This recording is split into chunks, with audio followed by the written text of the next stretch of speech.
Hey guys, what's going on? Welcome back to another fan fiction. It's been a little while since I have made one, so I hope you enjoy it. Today's topic surrounds a very interesting question. What if Anakin was expelled from the Jedi Order?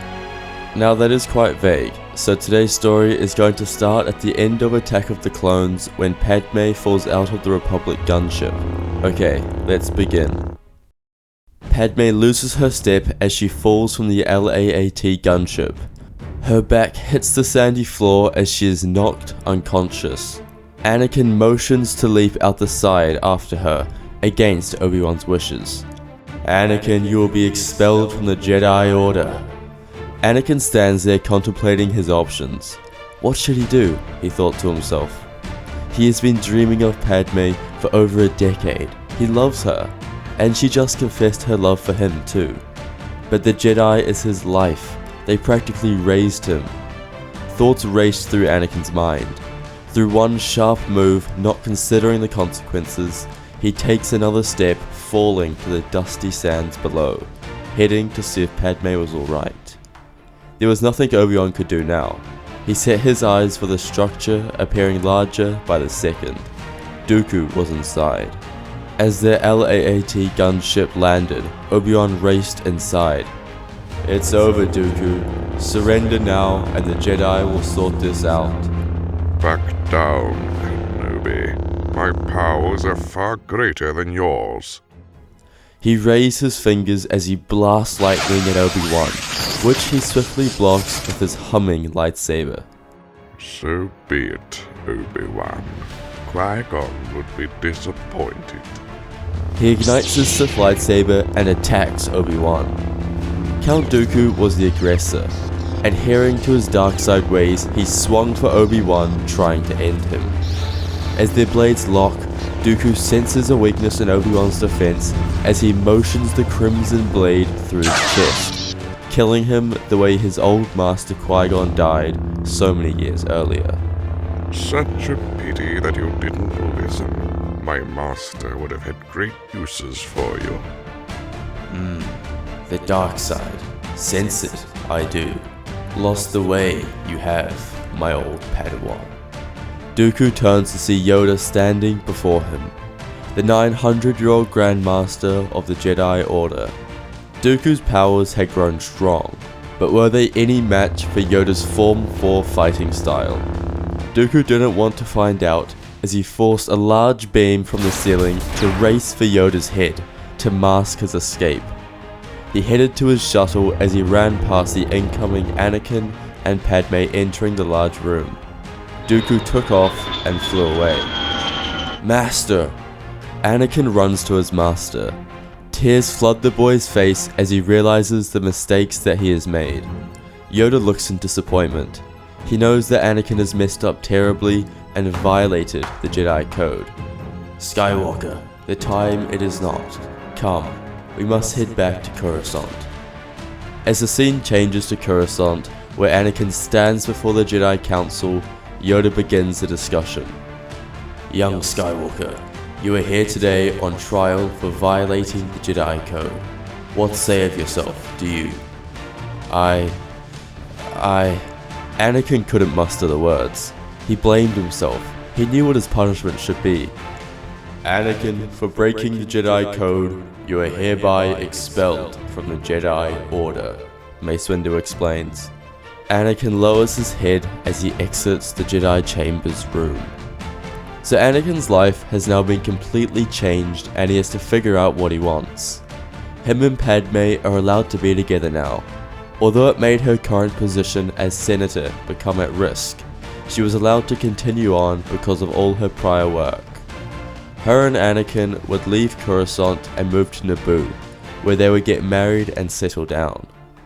Padme would still have to leave often and attend meetings to fulfill her duties as a senator, but Anakin was happy for the most part.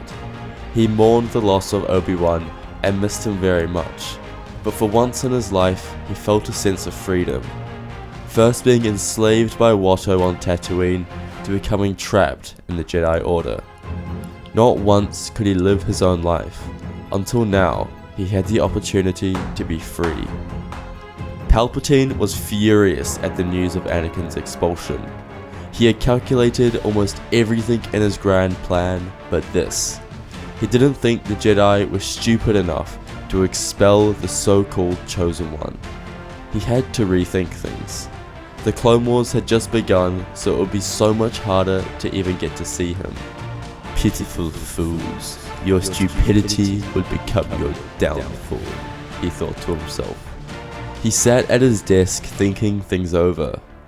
It all comes back to his little swine, Padme Amidala.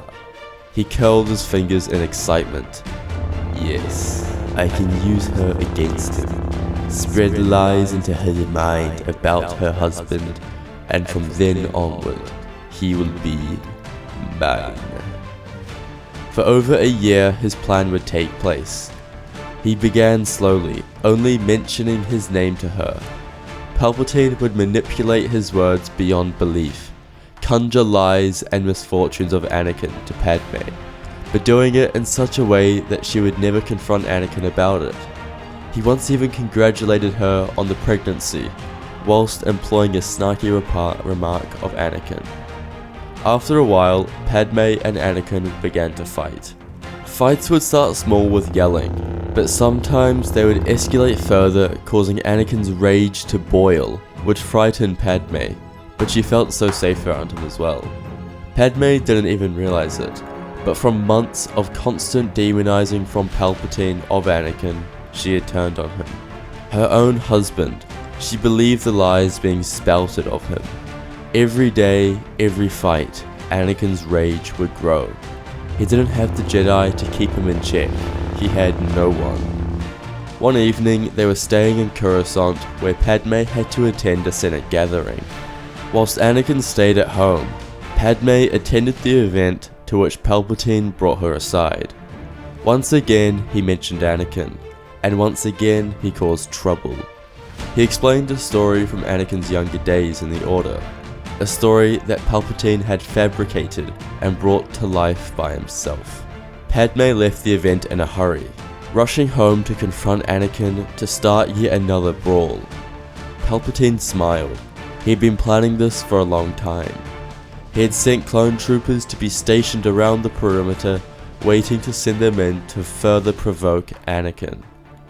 I don't know what you're talking about, Padme. That didn't happen. Where are you getting this information? Anakin screams. Anakin's screams echo throughout the walls. The clones heard the argument as they readied their blasters. Their words grew louder and louder. Anakin's rage rose. Padme wouldn't quit. It was like this was her final straw, yet the straw was full of lies. Anakin grabbed his face. Stop it! No! Stop! He lifted his hands as she was flung into the wall. She hits the floor as a squadron of clones seize this chance and enter the room. Are you alright, Senator? A clone asks Padme. Yeah, General Skywalker, put your weapon down. You're coming with us. Anakin's anger was swelling. Why were they here? Anakin's mind had stepped into the dark side. Without even meaning to, he had once again become a slave, but this time a slave to darkness, a slave to Palpatine. I don't think so. He ignites his lightsaber and rushes at the clones who fire upon him. As blue blast of fire lights up the room, Anakin cuts the soldiers down. He never fought with them during the Clone Wars. They meant nothing to him. Skywalker, no, stop. Anakin wouldn't stop. He slaughtered what seemed like 1,000 clones within the one room. He was gone. The young boy from Tatooine no longer with us. He was now an agent of evil.